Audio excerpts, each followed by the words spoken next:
Hi everyone, this is Ramesh. Welcome to Ramesh Sir Maths class. రీసెంట్గా జరుగుతున్న RRB SSC లాంటి competitive ఎగ్జామ్స్లో pure మ్యాథ్స్కి సంబంధించిన క్వాడ్రాటిక్ ఈక్వేషన్ అనే టాపిక్ నుంచి ఖచ్చితంగా క్వశ్చన్స్ అడుగుతూనే ఉన్నారు. ఈరోజు వీడియోలో ఈ క్వాడ్రాటిక్ సంబంధించిన అన్ని కాన్సెప్ట్స్ని అట్లాగే ఈ టాపిక్ని బేస్ చేసుకుని గత ఆర్ఆర్బీ ఎస్ఎస్సి లాంటి కాంపిటేటివ్ ఎగ్జామ్స్లో అడిగిన క్వశ్చన్స్ని సింపుల్గా ఎలా ఆన్సర్ చేయొచ్చు అనేది డీటెయిల్గా ఎక్స్ప్లెయిన్ చేయడానికి ప్రయత్నిస్తాను. ఈవెన్ నాన్ మ్యాథ్స్ విద్యార్థి కూడా క్లియర్గా అర్థమయ్యే విధంగా నేను ఎక్స్ప్లెయిన్ చేయడానికి ప్రయత్నిస్తాను. కాబట్టి వీడియోని స్కిప్ చేయకుండా చివరి వరకు చూడడానికి ప్రయత్నించండి. అలాగే నచ్చినట్లయితే లైక్ చేసి మీ ఫ్రెండ్స్ కూడా షేర్ చేయండి. ఓకే, ఇక్కడ మనకి క్వాడ్రాటిక్ ఈక్వేషన్స్ని తెలుగులో మనం వర్గ సమీకరణాలు అంటాం అన్నమాట.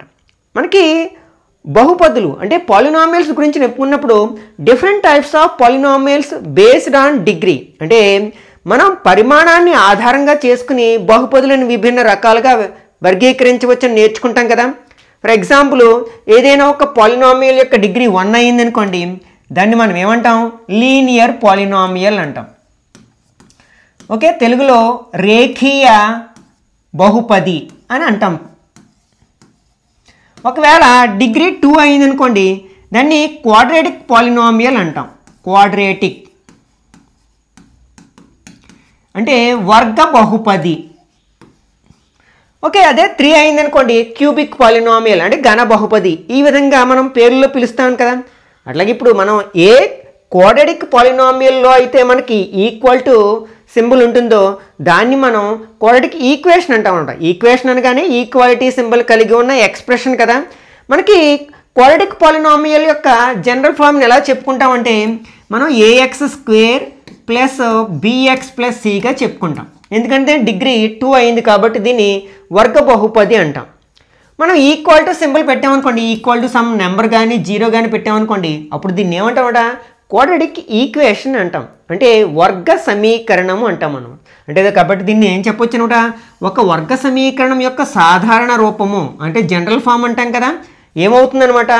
AX square plus b x plus c equal to 0. ఇక్కడ మనకి ఇది ఒక క్వాడ్రాటిక్ ఈక్వేషన్ని రిప్రజెంట్ చేయాలి అంటే కండిషన్ ఏంటి అని అడగొచ్చు, అంటే నియమము ఏమిటి అని అడగొచ్చు అనమాట. అప్పుడు మనకి ఏ నాట్ ఈక్వల్ టు 0 అవ్వాలి. ఎందుకంటే ఒకవేళ మనం ఏ వాల్యూ 0 అయిందనుకోండి, అప్పుడు ఎక్స్ స్క్వేర్ టర్మ్ ఉండే అవకాశం లేదు.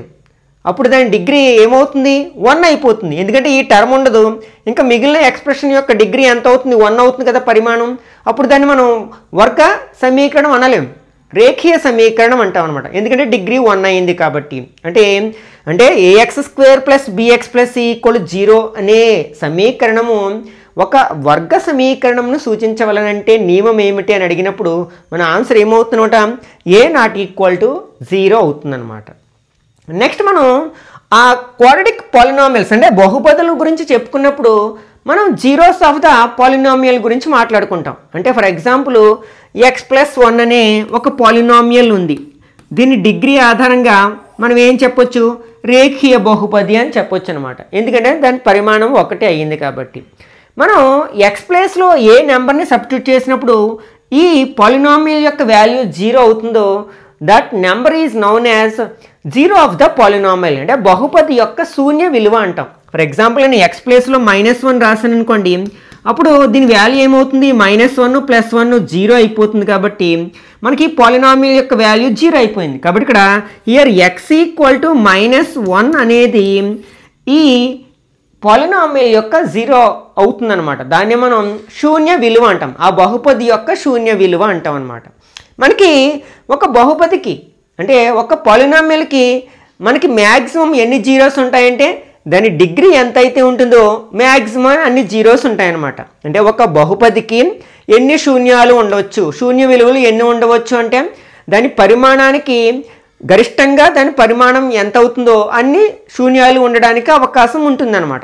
మనకి ఫర్ ఎగ్జాంపుల్ వర్గ బహుపది అంటే క్వాడ్రాటిక్ పాలినామియల్ని పరిశీలించామనుకోండి, దాని డిగ్రీ ఎంత అవుతుంది? 2 అవుతుంది. కాబట్టి మనకి ఒక వర్గ బహుపదికి గరిష్టంగా ఎన్ని శూన్యాలు ఉంటాయన్నమాట? 2 శూన్యాలు ఉంటాయి. ఇప్పుడు దీని నుంచే కదా మనకి వర్గ సమీకరణం వచ్చింది, క్వాడ్రాటిక్ ఈక్వేషన్. ఇక్కడ మనకి ఈ ఎక్స్ ప్లేస్లో ఏ వాల్యూని సబ్స్టిట్యూట్ చేసినప్పుడు మనకి ఎల్హెచ్ఎస్ ఆర్హెచ్ఎస్ సమానం అవుతాయో, అంటే ఆర్హెచ్ఎస్లో ఆల్రెడీ 0 ఉంది కాబట్టి ఎల్హెచ్ఎస్ వాల్యూ కూడా 0 అయిందనుకోండి, that value is noun as route of the quadratic equation, అంటే మూలము అంటాం, అంటే వర్గ సమీకరణం యొక్క మూలము అంటాం అనమాట. మనకి కాంపిటేటివ్ ఎగ్జామ్స్లో ఈ రూట్స్ని బేస్ చేసుకుని తరచుగా ఫ్రీక్వెంట్గా ఎక్కువ క్వశ్చన్స్ అడగడానికి అవకాశం ఉంది అనమాట. అంటే మనం ఒక క్వాడ్రాటిక్ ఈక్వేషన్లో వేరియబుల్ ప్లేస్లో, ఇక్కడ వేరియబుల్ ఏంటి ఎక్స్, దాన్ని మనం తెలుగులో చరరాశి అంటాం. ఆ వేరియబుల్ ప్లేస్లో ఏ నెంబర్ని సబ్స్టిట్యూట్ చేసినప్పుడు ఎల్హెచ్ఎస్ ఆర్హెచ్ఎస్లు సమానం అవుతాయో, అంటే ఆల్రెడీ ఆర్హెచ్ఎస్లో 0 ఉంది కాబట్టి ఈ ఎల్హెచ్ఎస్ వాల్యూ కూడా 0 అవుతుందో, ఆ వాల్యూనే, ఆ వేరియబుల్ యొక్క వాల్యూనే మనం ఏమంటున్నాం, root of the quadratic equation, అంటే వర్గ సమీకరణం యొక్క రూట్ అంటున్నాం. ఓకే, శూన్యము, మనం బహుపది అయితే శూన్యం అంటాం, ఇక్కడ మూలము అంటాం అనమాట. మరి దీనికి ఎన్ని రూట్స్ ఉంటాయంటే 2 రూట్స్ ఉంటాయి. దీని డిగ్రీ అంతా 2 కదా, కాబట్టి మనకి మ్యాక్సిమం దీనికి ఎన్ని రూట్స్ ఉంటాయన్నమాట, క్వాడ్రాటిక్ ఈక్వేషన్కి 2 రూట్స్ ఉంటాయన్నమాట. అంటే ఇక్కడ మనకి వేరియబుల్గా ఎక్స్ తీసుకున్నాం, అంటే క్వాడ్రాటిక్ ఈక్వేషన్లో వేరియబుల్గా ఎక్సే ఉండాలని రూల్ లేదు, వైలో ఉండొచ్చు, లేకపోతే జెడ్లో ఉండొచ్చు, మరి ఏదైనా వేరియబుల్లో ఉండవచ్చు అనమాట. దాని డిగ్రీ 2 అవ్వాలి, అట్లాగే ఈక్వాలిటీ సింబల్ ఉండాలి అనమాట. మనం ఫర్ ఎగ్జాంపుల్ ఒక క్వాడ్రాటిక్ ఈక్వేషన్ తీసుకుందాం, x² - 4x + 3 = 0. ఇది ఒక క్వాడ్రాటిక్ ఈక్వేషన్ అవుతుంది కదా, ఎందుకంటే డిగ్రీ ఎంత అయింది, 2 అయింది. కాబట్టి దీనికి ఎన్ని జీరోస్ ఉంటాయంటే అట్మోస్ట్ 2 రూట్స్, ఎన్ని రూట్స్ ఉంటాయంటే అట్మోస్ట్ 2 రూట్స్ ఉంటాయి. దాన్ని మనం మూలాలు అంటున్నాం కదా. ఫర్ ఎగ్జాంపుల్ ఎక్స్ ప్లేస్లో నేను 1 రాశాను అనుకోండి, ఇక్కడ 1² - 4 × 1 + 3 = 0. 1² అంటే 1 - 4 1s are 4 + 3 = 0. ఈ రెండు పాజిటివ్ నెంబర్స్ కాబట్టి యాడ్ చేస్తాం, 4 అవుతుంది, -4 = 0, అంటే 0 - 0. ఎల్హెచ్ఎస్ ఆర్హెచ్ఎస్ ఈక్వల్ అవ్వాయి కదా, కాబట్టి ఇక్కడ మనం ఎక్స్ ప్లేస్లో ఏ నెంబర్ని సబ్స్టిట్యూట్ చేసాం, 1 సబ్స్టిట్యూట్ చేసాం, కాబట్టి ఈ 1ని ఏమంటాం, route of the quadratic equation అంటాం. ఫర్ ఎగ్జాంపుల్ 1 కాకుండా మరి ఏదైనా నెంబర్ని సబ్స్టిట్యూట్ చేసినప్పుడు కూడా మనకి 0 అవడానికి, అంటే ఎల్హెచ్ఎస్ ఆర్హెచ్ఎస్లు సమానం అవడానికి అవకాశం ఉంది. ఫర్ ఎగ్జాంపుల్ నేను 3 తీసుకున్నాను అనుకోండి, ఎక్స్ ప్లేస్లో 3 రాశాను, 3² - 4 × 3 + 3 = 0. 3 3s are 9 - 4 3s are 12 + 3 = 0. ఇక్కడ 9 అండ్ 3లు ఈ రెండు పాజిటివ్ నెంబర్స్ కదా, కాబట్టి ఆ రెండింటిని యాడ్ చేయొచ్చు. 9 + 3 ఎంత అవుతుంది, 12 - 12 = 0, అంటే 0 = 0. ఈ సందర్భంలో కూడా మనకి ఎల్హెచ్ఎస్ ఆర్హెచ్ఎస్లు సమానం అవ్వాయి కదా, కాబట్టి ఇక్కడ 3 కూడా ఏమవుతుందన్నమాట, root of the quadratic equation అవుతుందన్నమాట. అయితే మనం ఈ రూట్స్ అనేవి ఎలా ఉన్నాయంటే రెండు కూడా మనకి రేషనల్ నెంబర్సే కదా, రియల్ నెంబర్స్, రెండు కూడా రియల్ నెంబర్స్ వచ్చాయి. నెక్స్ట్ ఆ రెండు డిఫరెంట్గా ఉన్నాయి. ఇక్కడ ఫస్ట్ది 1 అయితే రెండవది ఏమైంది, 3 అయిందనమాట. అయితే ఈ క్వాడ్రాటిక్ ఈక్వేషన్ యొక్క రూట్స్ అనేవి మనకి రెండు ఈక్వల్గా ఉండొచ్చు, లేకపోతే రెండు డిఫరెంట్గా ఉండొచ్చు, లేకపోతే అవి మనకి ఇర్రేషనల్ నెంబర్స్ కూడా కావచ్చు మనకి కాంప్లెక్స్ నెంబర్స్, ఇమాజినరీ నెంబర్స్ కూడా కావచ్చు అనమాట. అసలు ఇమాజినరీ నెంబర్స్ వాటిని మనం కల్పిత సంఖ్యలు అని, సంకీర్ణ సంఖ్యలు అని అంటాం. అంటే అర్థం ఏంటి అంటే మనకి రేషనల్ ఇర్రేషనల్ రెండింటినీ కలిపి రియల్ నెంబర్స్ అంటాం. ఓకే, అంటే ఇక్కడ మనకి ఒక క్వాడ్రాటిక్ ఈక్వేషన్ యొక్క రూట్స్ అనేవి రియల్ నెంబర్స్ అవ్వచ్చు, లేకపోతే ఇమాజినరీ నెంబర్స్ అవ్వచ్చు, అంటే వాస్తవ మూలాలు అవ్వచ్చు, లేకపోతే సంకీర్ణ మూలాలు అవ్వచ్చు. ఒకవేళ రియల్ రూట్స్ అయినట్లయితే అవి రెండు ఈక్వల్గా ఉండొచ్చు, లేకపోతే డిఫరెంట్గా ఉండొచ్చు అనమాట, రెండు వేరువేరుగా ఉండొచ్చు అనమాట, సమానంగా ఉండొచ్చు, విభిన్నంగా కూడా ఉండొచ్చు అనమాట. అయితే ఆ రూట్స్ని వైండ్ అవుట్ చేయలేకుండానే, అంటే ఆ మూలాలను కనుక్కోవసరం లేకుండానే వాటి యొక్క నేచర్ని, అంటే అవి మనకి రియల్ నెంబర్స్ అవుతాయా, లేకపోతే కాంప్లెక్స్ నెంబర్స్ అవుతాయా, లేకపోతే ఈక్వల్గా ఉంటాయా, డిఫరెంట్గా ఉంటాయా అని చెప్పవచ్చు అనమాట. ఓకే, అది దేని బేస్ చేసుకుని చెప్తాము అంటే మనకి b² - 4ac, దీన్ని ఏమంటామంటే discriminant of the quadratic equation. Discriminant,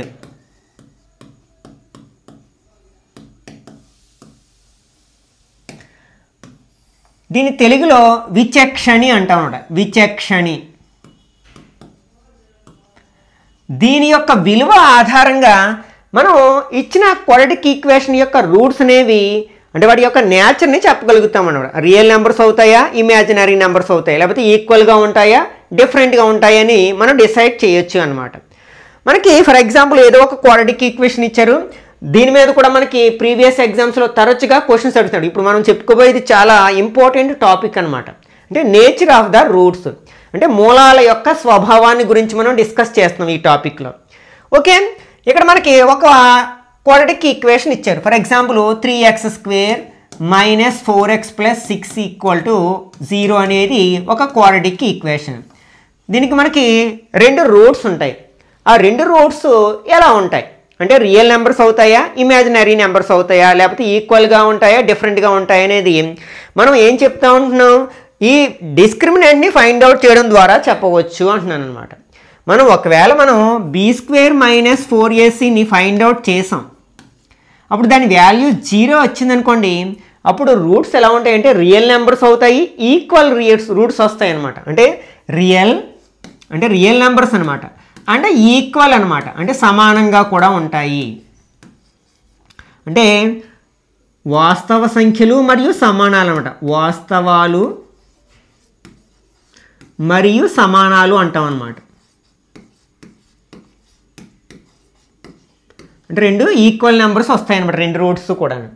ఒకవేళ మనకి పాజిటివ్ నెంబర్ వచ్చింది అంటే b² - 4ac ఫైండ్ అవుట్ చేసినప్పుడు ఒక పాజిటివ్ నెంబర్ వచ్చింది. పాజిటివ్ నెంబర్స్ అన్నీ 0 కంటే పెద్దగా ఉంటాయి కదా, కాబట్టి >0 వచ్చింది. అప్పుడు కూడా మనకి రూట్స్ రియల్ నెంబర్స్ అవుతాయి, కానీ ఇక్కడ డిఫరెంట్గా ఉంటాయి. 2 వేరువేరుగా నెంబర్స్ వస్తాయి అనమాట. Different, real and different. అంటే వాస్తవాలు మరియు అసమానాలు అంటే విభిన్నాలను కూడా అంటాం. వాస్తవాలు మరియు విభిన్నాలు. ఓకే, ఒకవేళ మనకి నెగిటివ్ నెంబర్ వచ్చింది అనుకోండి, అంటే మనం b² - 4ac ఫైండ్ అవుట్ చేసాం. నెగిటివ్ నెంబర్స్ అన్ని 0 కంటే చిన్నగా ఉంటాయి కదా, అంటే <0 వచ్చింది. అప్పుడు మనకి రూట్స్ అనేవి ఎలా ఉంటాయి అనమాట, ఇమాజినరీ నెంబర్స్, వాటిలో కాంప్లెక్స్ నెంబర్స్ అని కూడా అంటాం. ఇమాజినరీ నెంబర్స్ అంటే సంకీర్ణ సంఖ్యలు లేకపోతే కల్పిత సంఖ్యలు అని కూడా అంటాం. కల్పిత సంఖ్యలు అంటే ఏంటంటే ఇవి మనకి రూట్లో నెగిటివ్ వాల్యూస్ వస్తాయి కదా, √(-2), √(-3) ఇట్లాంటి వాటిని మనం ఇమాజినరీ నెంబర్స్ అనమాట, అంటే కల్పిత సంఖ్యలు అంటాం. అట్లాంటి రూట్స్ వస్తాయి అన్నమాట. ఓకే, ఫర్ ఎగ్జాంపుల్ ఇది ఇచ్చారు, దీని యొక్క నేచర్ ఆఫ్ ద రూట్స్ చెప్పమన్నారు అనమాట. ఓకే, ఆప్షన్స్లో real and equal, real and different, imaginary numbers, none of the above ఇట్లాంటి ఆప్షన్స్ ఇస్తూ ఉంటారు. అంటే మనం ఫస్ట్ ఏం ఫైండ్ అవుట్ చేయాలి, b² - 4ac వాల్యూని ఫైండ్ అవుట్ చేయాలి. అంటే ఇది మనం క్వాడ్రాటిక్ ఈక్వేషన్ యొక్క జనరల్ ఫామ్తో కంపేర్ చేసాం అనుకోండి. జనరల్ ఫామ్ ఏంటి, ax² + bx + c = 0 కదా. అంటే x² యొక్క కోఎఫిషియంట్ a అవుతుంది. అంటే ఇక్కడ a ప్లేస్లో ఎంత ఉంది, 3 ఉంది. b ప్లేస్లో ఎంత ఉంది, 4 ఉంది. సైన్ మైనస్ ఉంటే మైనస్ తీసుకోవాలి, -4. c ప్లేస్లో ఎంత ఉంది, 6 ఉంది. ఇప్పుడు డిస్క్రిమినెంట్ ఫార్ములా ఏంటి, δ = b² - 4ac కదా. ఇప్పుడు b ప్లేస్లో మనం ఎంత రాస్తాం, 4 -4 రాస్తాం. -4² -4 ఇంటూ a అంటే 3 ఇంటూ c అంటే 6 అనమాట. 4ని స్క్వేర్ చేస్తే -4 into -4 minus into minus plus అయిపోతుంది కదా. 4 4 16 అవుతుంది. -4 3 12, 12 6 ఎంత అవుతుంది మనకి, 72 అవుతుంది. మైనస్ చేస్తే 12 - 6 6, 6 - 1 5, నెగిటివ్ నెంబర్ పెద్దది కాబట్టి -56 అవుతుంది. అంటే ఇక్కడ ఏమొచ్చింది మనకి, నెగిటివ్ నెంబర్ వచ్చింది. డిస్క్రిమినెంట్ని విచక్షణ యొక్క విలువను కనుక్కుంటే అదొక నెగిటివ్ నెంబర్ వచ్చింది. కాబట్టి ఈ క్వాడ్రాటిక్ ఈక్వేషన్ యొక్క రూట్స్ ఎలా ఉంటాయనమాట, ఇమాజినరీ నెంబర్స్ అవుతాయి అనమాట. అంటే ఆ వర్గ సమీకరణం యొక్క మూలాలు మనకి కల్పిత సంఖ్యలు అని చెప్పవచ్చు అన్నమాట. ఈ విధంగా ఈ టాపిక్ని బేస్ చేసుకుని తరచుగా మనకి ఆర్ఆర్బి, ఎన్టీపీసీ లాంటి ఎగ్జామ్స్లో క్వశ్చన్స్ అడుగుతూ ఉన్నారు. కాబట్టి జాగ్రత్తగా దీన్ని అర్థం చేసుకోవడానికి ప్రయత్నించండి.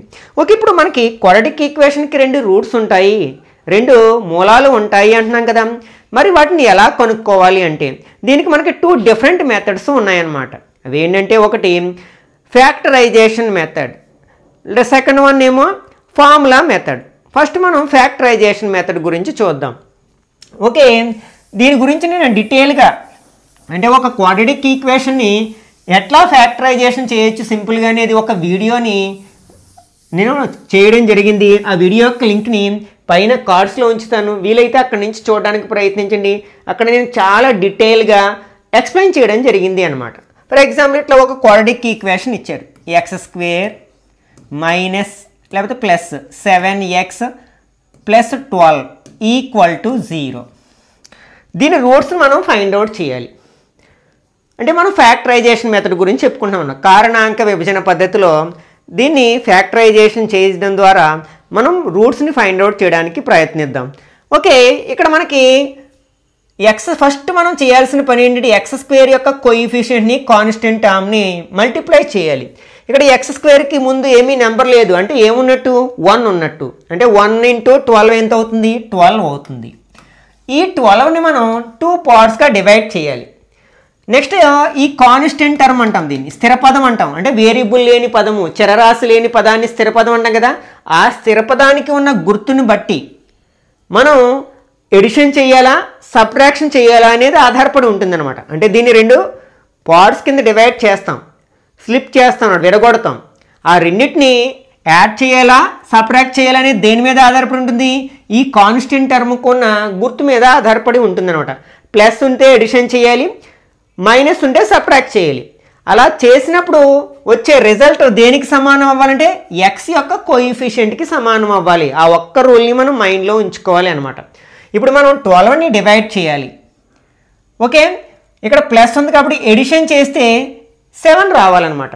మనం 12ని ఏ విధంగా డివైడ్ చేయొచ్చు? రకరకాలుగా డివైడ్ చేయొచ్చు. 1 × 12గా డివైడ్ చేయొచ్చు, 2 × 6గా డివైడ్ చేయొచ్చు, 3 × 4గా కూడా డివైడ్ చేయొచ్చు. మళ్ళీ 4 3s అంటే ఇదే అవుతుంది, 6 2s అన్నా ఇదే అవుతుంది, 12 1s. కాబట్టి ఇది 3 వేల్స్లో మనం డివైడ్ చేయొచ్చు. ఓకే, ఇప్పుడు మనం ఏం చేయాలి? ఎడిషన్ చేయాలి. ప్లస్ ఉంది కాబట్టి ఎడిషన్ చేస్తున్నాం. ఎడిషన్ చేస్తే ఏం రావాలి? 7 రావాలి. మనకి ఈ 2 యాడ్ చేస్తే 7 రాదు, ఈ 2 యాడ్ చేస్తే 7 రాదు. అంటే ఇట్లా విడగొడతాం అనమాట. 3 4గా విడగొడుతున్నాం మనం ఏ సందర్భంలో 2 నెంబర్స్ని ఎడిషన్ చేస్తాము అంటే రెండిటికి ఒకే గుర్తున్నప్పుడు ఎడిషన్ చేస్తాం. కాబట్టి ఎడిషన్ చేసినప్పుడు రెండిటికి ఏ గుర్తు ఉంచాలంటే ఈ మిడిల్ టర్మ్కి ఉన్న గుర్తు ఏది ఉందో దాన్నే ఉంచాలి. అంటే రెండిటికి ప్లస్సే ఉండాలన్నమాట. అంటే ఇక్కడ మనం ఏం చేస్తామంటే ఇందులో 3 టర్మ్స్ ఉన్నాయి కదా, 3 టర్మ్స్ని 4 టర్మ్స్గా మారుస్తున్నాం. దానికోసం ఏం చేస్తాం? మిడిల్ టర్మ్ని 2 భాగాలుగా విడగొడుతున్నాం ఇట్లా.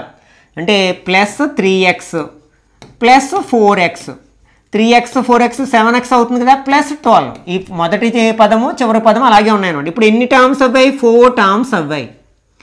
అంటే ఇప్పుడు ఈ 2 టర్మ్స్లోని మనం ఏం కామన్ తీయచ్చు? ఒక x కామన్ తీయచ్చు. ఇక్కడ x కామన్ తీస్తే ఒక x ఉంటుంది, ప్లస్ ఇక్కడ x కామన్ తీస్తే 3 ఉంటుంది, ప్లస్ ఇక్కడ మనకి x లేదు కామన్ తీయడానికి. అప్పుడు నెంబర్ చూడాలి. ఈ రెండిట్లో పోయే టేబుల్ ఏముంది? పెద్ద టేబుల్ ఏదైతే తీయండి. 4 కామన్గా ఉంది కాబట్టి 4గా తీస్తున్నాను. రెండిట్లో పోయే నెంబర్ 4 కాబట్టి ఇక్కడ 4 కామన్ తీస్తే x ఉంటుంది. ఇక్కడ ఏముంది? సైను ప్లస్ 4 టేబుల్ 12 ఎన్ని టైమ్స్ పోతుంది? 3 టైమ్స్.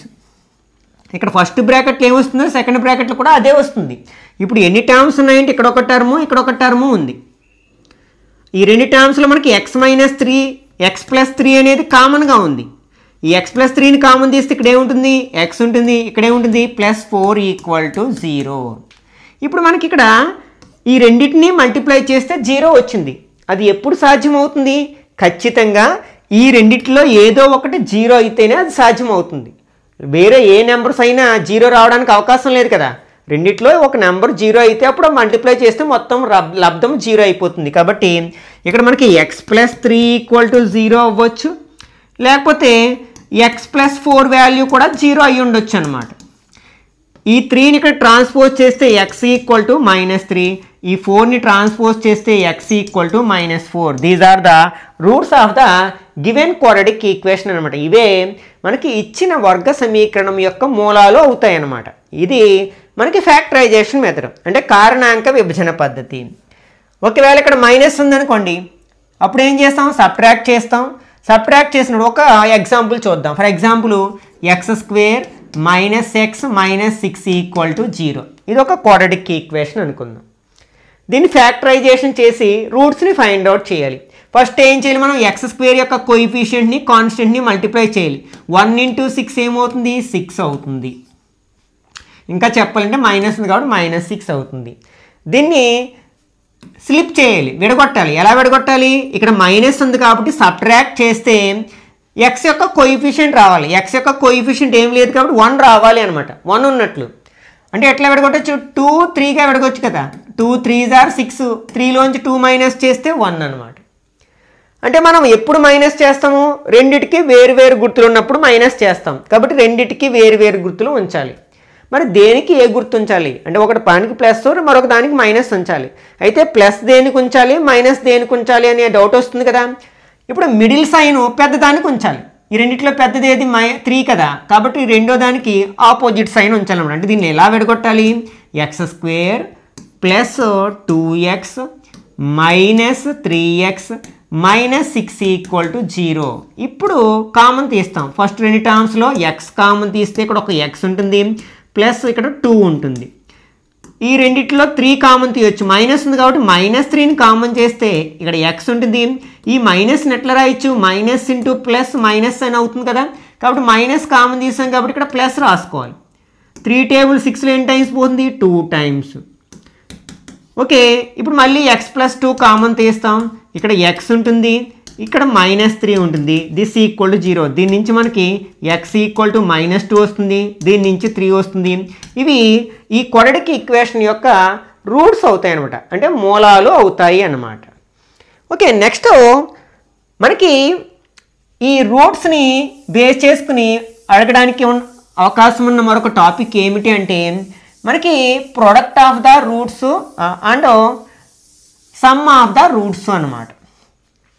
అంటే మనకి క్వాడ్రాటిక్ ఈక్వేషన్ యొక్క జనరల్ ఫామ్ ఏంటి, ax² + bx + c = 0 కదా.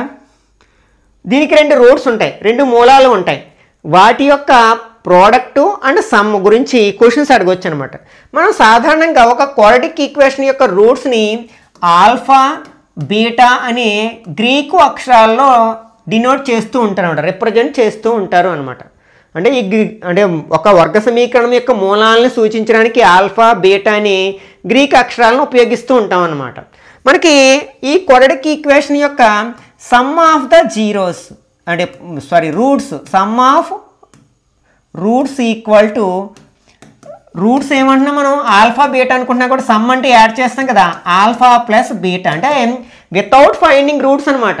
మనం direct some product find out చేయొచ్చు. అంటే ఇచ్చిన వర్గ సమీకరణం యొక్క మూలాలు కనుక్కోనవసరం లేకుండానే ఆ మూలాల మొత్తాన్ని లబ్ధాన్ని కనుక్కోవడానికి ఫార్ములాస్ ఉన్నాయి.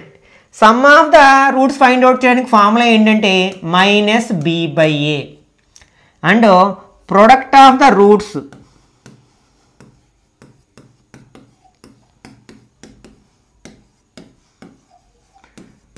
ప్రోడక్ట్ అంటే ఇంటూ చేయడం కదా, ఆల్ఫా బీటా ఈక్వల్ టు ఇది c/a అనమాట. ఓకే, ఈ ఫార్ములాస్ ఉపయోగించి డైరెక్ట్గా సమ్ని ప్రోడక్ట్ని ఫైండ్ అవుట్ చేయొచ్చు అనమాట. అట్లాగే ఒకవేళ మనకి రూట్స్ ఇచ్చి ఆ క్వాడ్రాటిక్ ఈక్వేషన్ని ఫైండ్ అవుట్ చేయమన్నారు అనుకోండి, అప్పుడు మనకి ఫార్ములా ఏంటంటే x² - alpha + beta into x + alpha beta = 0 అనమాట. ఈ ఫార్ములాను ఉపయోగించి మనకి ఒక క్వాడ్రాటిక్ ఈక్వేషన్ యొక్క రూట్స్ ఇచ్చినప్పుడు ఆ క్వాడ్రాటిక్ ఈక్వేషన్ని మనం ఫైండ్ అవుట్ చేయగలం అన్నమాట. ఇక్కడ ఆల్ఫా బీటా అనేవి ఏంటనమాట, ఆ వర్గ సమీకరణం యొక్క మూలాలు ఇచ్చి సమీకరణం కనుక్కోమన్నప్పుడు ఈ ఫార్ములాను ఉపయోగిస్తాము అన్నమాట. అట్లాగే ఇంతకుముందు మనం రూట్స్ని ఫైండ్ అవుట్ చేయడానికి ఫ్యాక్టరైజేషన్ మెథడ్ ఒకటే నేర్చుకున్నాం. ఇంకొక మెథడ్ ఫార్ములా మెథడ్ కూడా ఉందని చెప్పుకున్నాం కదా. అదేమిటంటే మనకి ఇక్కడ రూట్స్ అంటే ఏంటి, x యొక్క వాల్యూస్ ఫైండ్ అవుట్ చేయడానికి ఫార్ములా -b ± √b² - 4ac/2a. అంటే ఒకసారి ప్లస్ తీసుకుంటే ఒక రూట్ వస్తుంది, మైనస్ తీసుకుంటే మరొక రూట్ వస్తుంది అనమాట. ఇట్లా ఈ ఫార్ములాను ఉపయోగించి మనం ఒక క్వాడ్రాటిక్ ఈక్వేషన్ యొక్క రూట్స్ని ఫైండ్ అవుట్ చేయొచ్చు అనమాట. మనం ఫ్యాక్టరైజేషన్ మెథడ్ అనేది అన్నిటికీ సాధ్యం కాకపోవచ్చు అనమాట. అప్పుడు మనం ఏం చేస్తామన్నమాట, ఈ ఫార్ములాను ఉపయోగించి రూట్స్ని ఫైండ్ అవుట్ చేస్తాము అనమాట. ఓకే, ఇప్పుడు మనం ఈ డిస్కస్ చేసిన ఈ కాన్సెప్ట్ని బేస్ చేసుకుని గత కాంపిటేటివ్ ఎగ్జామ్లో అడిగిన క్వశ్చన్స్ని సింపుల్గా ఎలా ఆన్సర్ చేయొచ్చు అనేది ఒకసారి డిస్కస్ చేయడానికి ప్రయత్నిద్దాం. ఓకే, ఇక్కడ first question, find the nature of the roots of the quadratic equation 2x² + x + 3 = 0. ఇక్కడ మనకు ఒక క్వాడ్రాటిక్ ఈక్వేషన్ ఇచ్చారు. ఏంటి? 2x² + x + 3 = 0. దీని యొక్క రూట్స్ యొక్క నేచర్ని మనం ఫైండ్ అవుట్ చేయాలి అనమాట. దానికోసం ఏం ఉపయోగిస్తాం? డిస్క్రిమినెంట్ అనే చెప్పాం కదా, ఒక ఎక్స్ప్రెషన్ వాల్యూని ఫైండ్ అవుట్ చేస్తాం. డిస్క్రిమినెంట్కి ఫార్ములా ఏంటి? Delta = b² - 4ac. దీన్ని కాల్కులేట్ చేసి ఆ క్వాడ్రాటిక్ ఈక్వేషన్ యొక్క నేచర్ ఆఫ్ ద రూట్స్ చెప్పవచ్చు అనమాట. ఇక్కడ మనకి వాల్యూస్ కావాలి, ఏబిసి వాల్యూస్. మనకి ఒక క్వాడ్రాటిక్ ఈక్వేషన్ యొక్క జనరల్ ఫామ్ ఏంటి? ax² + bx + c = 0. అంటే ఇక్కడ ఏ ప్లేస్లో ఎంత ఉంది? 2 ఉంది. అలాగే బి ప్లేస్లో ఇక్కడ నెంబర్ ఏం లేదు కాబట్టి 1 ఉన్నట్లు. అలాగే సి 3 అనమాట. ఒకవేళ మైనస్ ఉంటే -1 ఉంచుకోవాలి. ఇందులో సబ్స్టిట్యూట్ చేయండి. బి ప్లేస్లో 1 రాసాం. -4 ఇంటూ ఏ అంటే 2 ఇంటూ 3 అనమాట. 1 స్క్వేర్ చేస్తే 1, -4 2s are 8, 8 3s are 24.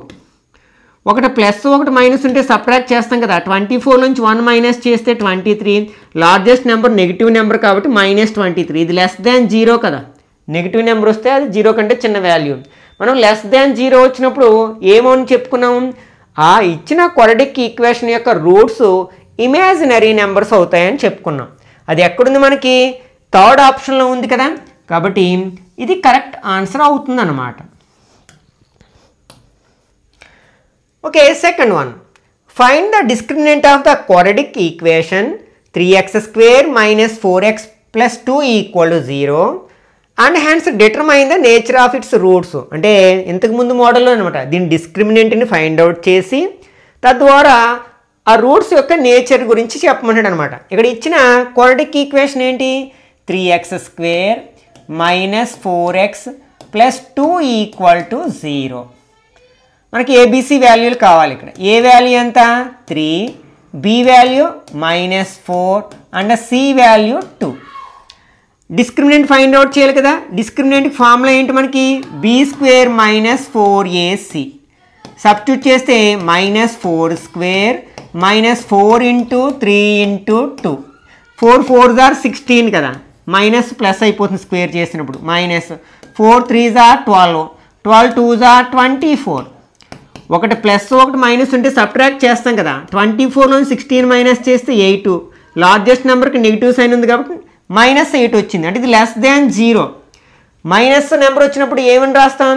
Imaginary numbers అని రాస్తాం. ఇక్కడ డిస్క్రిమినెంట్ ఏమో -8 వచ్చింది అండ్ రూట్స్ ఏమో ఇమాజినరీ నెంబర్స్ వచ్చాయి కాబట్టి ఇక్కడ మనకి ఫస్ట్ ఆప్షన్ కరెక్ట్ 1 అవుతుందన్నమాట. Okay, next third one, find the roots of the equation 5x² - 11x + 2 = 0 by factorisation method. Of course ఇక్కడ కాంపిటేటివ్ ఎగ్జామ్స్లో మనకి ఏ మెథడ్ ఉపయోగించామనేది తెలియదు. మనకు నచ్చిన మెథడ్లో చేసుకోవచ్చు. ఇక్కడ మెన్షన్ చేసినప్పటికీ మనకి ఇక్కడ కావాల్సింది ఆన్సర్ మాత్రమే. ఆప్షన్స్ నుంచి సెలెక్ట్ చేసుకోవాలి కదా. కాబట్టి ఏ మెథడ్ వాడినా పర్వాలేదన్నమాట. ఇక్కడ ఇచ్చిన క్వాడ్రాటిక్ ఈక్వేషన్ ఏంటి? 5x² - 11x + 2 = 0. ఫస్ట్ ఏం చేయాలి?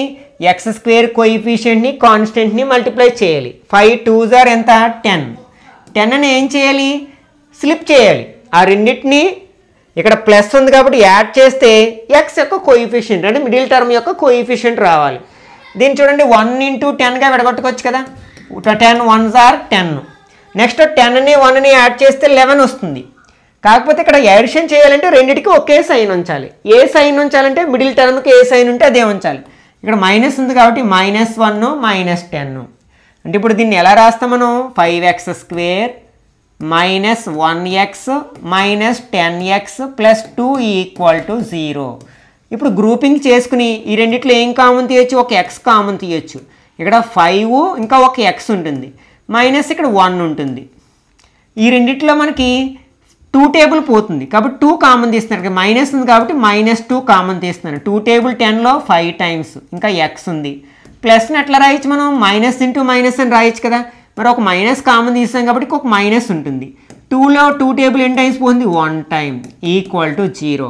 మళ్ళీ ఏం కామన్ తీయచ్చు, 5x - 1 కామన్ తీయచ్చు. ఇక్కడ ఏమో ఎక్స్ ఉంటుంది, ఇక్కడ -2 ఉంటుంది. దీని నుంచి మనం 5x - 1 ఈక్వల్ టు 0, ఇక్కడ x - 2 ఈక్వల్ టు 0 అని రాయొచ్చు.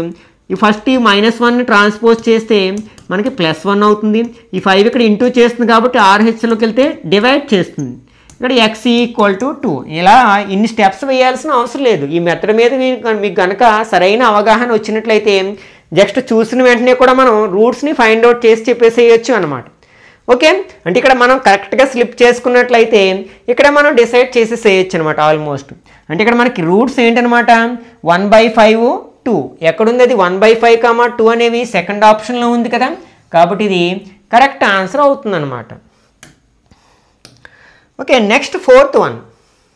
The roots of the quadratic equation 7x² - 10x + 3 equal to 0.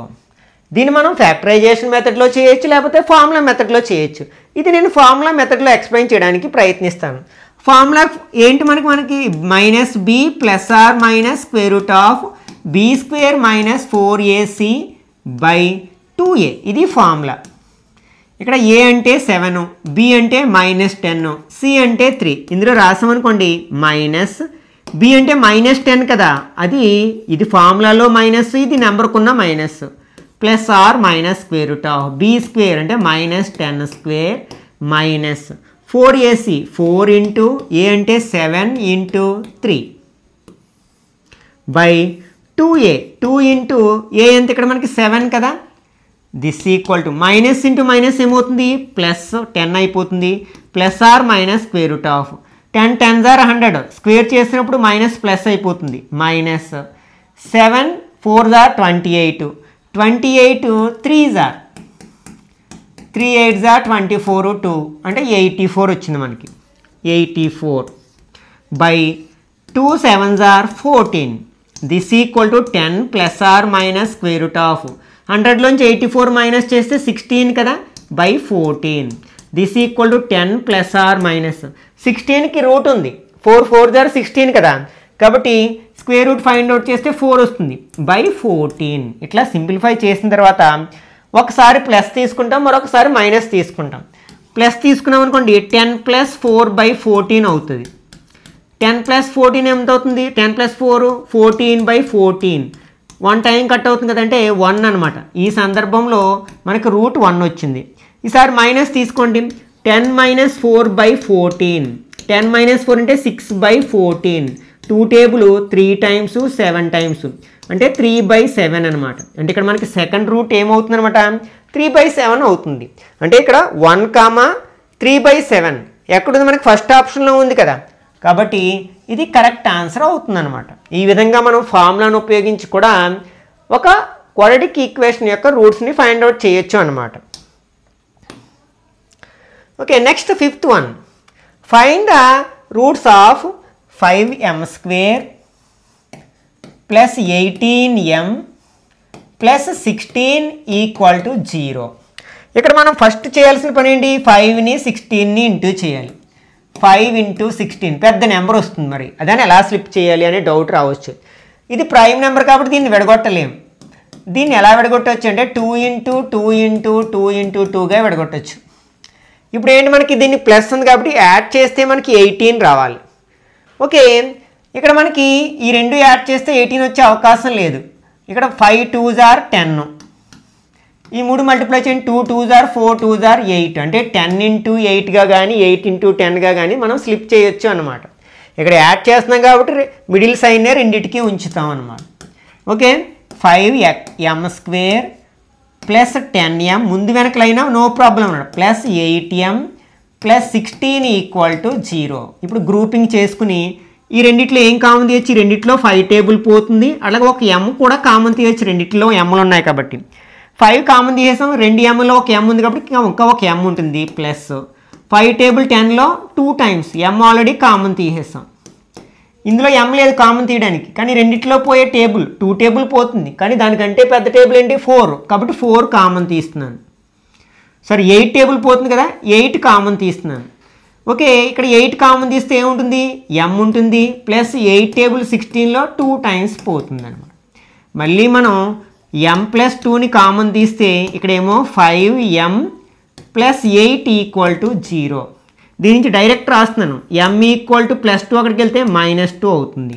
ఇక్కడ m ఈక్వల్ టు ఈ ప్లస్ 8 అక్కడికి వెళ్తే -8 ఇంటూ 5 అక్కడికి వెళ్తే /5 అవుతుంది. అంటే -2 -8/5 ఎక్కడుంది, -8/5 -2 4th ఆప్షన్లో ఉంది కదా, కాబట్టి ఇది కరెక్ట్ ఆన్సర్ అవుతుంది అన్నమాట.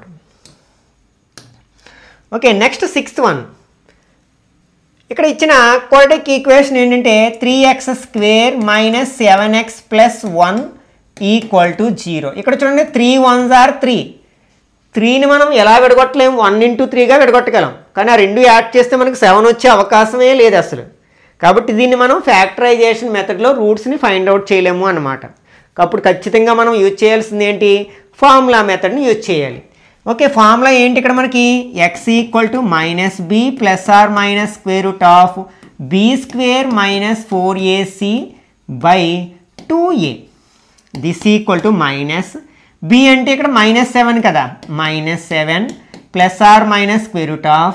-7² - 4 × 3 × 1 ac/2a 2 × 3.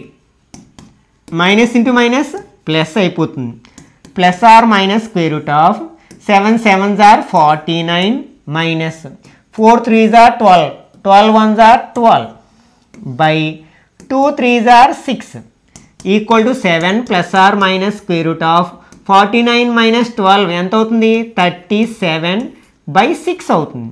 ఇక్కడ 37 అనేది పర్ఫెక్ట్ స్క్వేర్ నెంబర్ కాదు, అంటే పరిపూర్ణ వర్గ సంఖ్య కాదు, కాబట్టి దానికి స్క్వేర్ రూట్ లేదు, కాబట్టి దీన్ని ఇంతకంటే మనం సింప్లిఫై చేయలేము.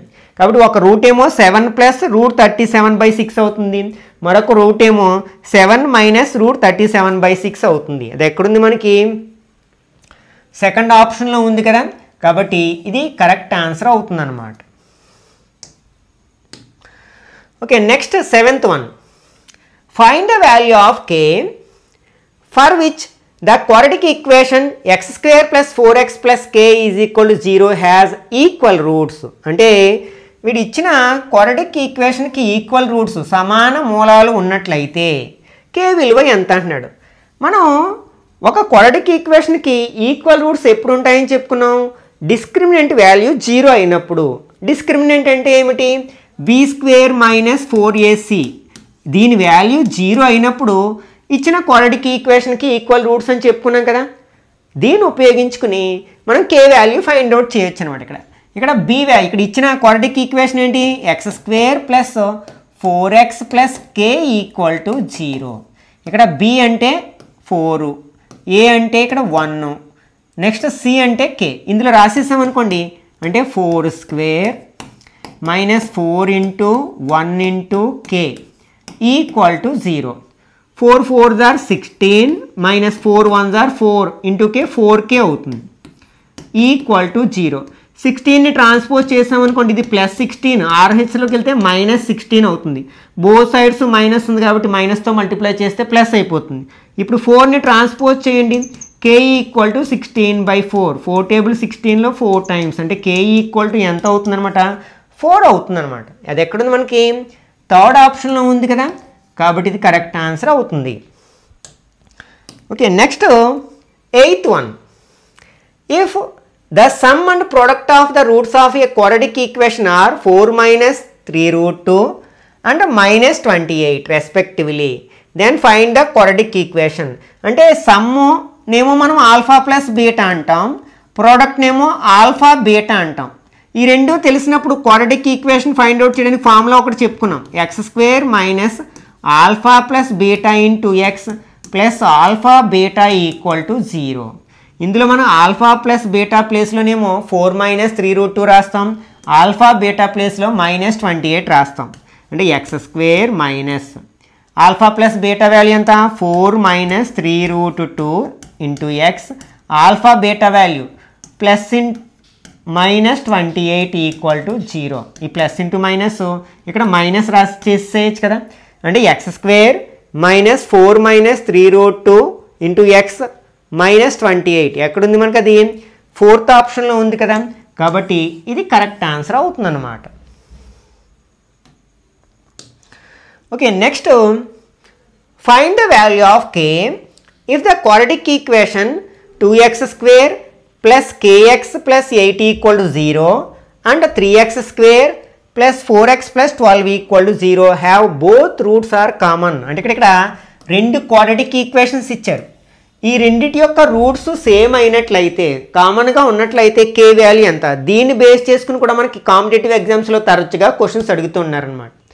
అంటే ఇక్కడ మనకి రెండు క్వాడ్రాటిక్ ఈక్వేషన్స్ ఉన్నాయి. For example a1x² + b1x + c1 = 0 అనేది ఒక quadratic equation. రెండోదేమో a2x² + b2x + c2 = 0 అయినట్లయితే, ఈ రెండిటికి కామన్ రూట్స్ ఉన్నట్లయితే, ఉమ్మడి మూలాలు ఉన్నట్లయితే, అప్పుడు మనకి కండిషన్ ఏంటంటే a1/a2 = b1/b2 = c1/c2 అవుతుందన్నమాట. ఓకే, ఈ కాన్సెప్ట్ని బేస్ చేసుకుని ఇప్పుడు అడిగిన క్వశ్చన్ మనం ఆన్సర్ చేయొచ్చు అనమాట. ఇక్కడ a1 అంటే ఫస్ట్ ఈక్వేషన్లో x² కోఎఫిషియంట్ ఏంటి? 2. సెకండ్ ఈక్వేషన్లో 3 = b1. అక్కడ ఏముంది? b1 ప్లేస్లో k, ఇక్కడ b2 ప్లేస్లో 4 ఉంది = అక్కడ c1 ప్లేస్లో 8 ఉంది, ఇక్కడ c2 ప్లేస్లో 12 ఉందన్నమాట. ఇక్కడ వరకు తీసుకోండి. తీసుకుని క్రాస్ మల్టిప్లికేషన్ చేసామనుకోండి, 3 × k 3k = 4 × 2 4 2s are 8. ఈ 3ని ట్రాన్స్పోజ్ చేస్తే k = 8/3 అన్నమాట. ఓకే, అది ఎక్కడుంది? మనకి ఫస్ట్ ఆప్షన్లో ఉంది కదా. కాబట్టి ఇది కరెక్ట్ ఆన్సర్ అవుతుందన్నమాట. Okay, next 10th one. For what value of k do the quadratic equations 2x² - 5x + 3 = 0 and 4x² - k + 1 × x + 6 = 0 have both roots common. అంటే ఈ రెండింటి యొక్క రూట్స్ సేమ్ అయినట్లయితే k వాల్యూ ఎంత అడుగుతున్నారు. ఇక్కడ ఇచ్చిన ఈక్వేషన్స్ ఏంటి? 2x² - 5x + 3 = 0 అనేది first quadratic equation. 4x² - k + 1 × x + 6 అనేది సెకండ్ క్వాడ్రాటిక్ ఈక్వేషన్. ఇంతకుముందే చెప్పుకున్నాం కదా, ఈ రెండింటి యొక్క రూట్స్ కామన్ అయినట్లయితే వాటి కోఎఫిషియంట్స్ యొక్క రేషియో సమానంగా ఉంటుంది. అంటే a1/a2 అంటే 2/4 = b1/b2. ఇక్కడ b1 ఎంత? -5. ఇక్కడ b2 ఎంత? -k + 1 = c1/c2 అంటే 3/6 అన్నమాట. ఓకే, ఇక్కడ వరకు తీసుకుంటే మనకి సరిపోతుంది. 2 టేబుల్ 1 టైము 2 టైము మైనస్ అంటే ఇక్కడ ఏం మిగిలింది మనకి? 1/2 = 5/k + 1 అనమాట. క్రాస్ మల్టిప్లికేషన్ చేయండి. 1 × k + 1 అంటే మళ్ళీ k + 1 వస్తుంది. 5 2s are 10 అవుతుంది. ఈ 1ని ట్రాన్స్పోజ్ చేస్తే k = 10 + 1 ఏమవుతుంది? -1 అవుతుంది. అంటే k = 9 అవుతుంది అనమాట. అది ఎక్కడుంది? మనకి ఫస్ట్ ఆప్షన్లో ఉంది కదా. కాబట్టి ఇది కరెక్ట్ ఆన్సర్ అవుతుంది అనమాట. ఇప్పటివరకు మనం కొన్ని బేసిక్ క్వశ్చన్స్ మాత్రమే డిస్కస్ చేయడం జరిగింది. ఈ టాపిక్ నుంచి ప్రీవియస్ కాంపిటేటివ్ ఎగ్జామ్స్లో అడిగిన మరికొన్ని డీప్గా అడిగిన క్వశ్చన్స్ని నెక్స్ట్ పార్ట్లో డిస్కస్ చేయడానికి ప్రయత్నిద్దాం. ఈ వీడియో నచ్చినట్లయితే తప్పకుండా లైక్ చేయండి, అలాగే మీ ఫ్రెండ్స్ కూడా షేర్ చేయండి. ఇట్లాంటి మరిన్ని వీడియోస్ కోసం ఛానల్ని సబ్స్క్రైబ్ చేసుకుని రెగ్యులర్గా ఫాలో అవ్వండి.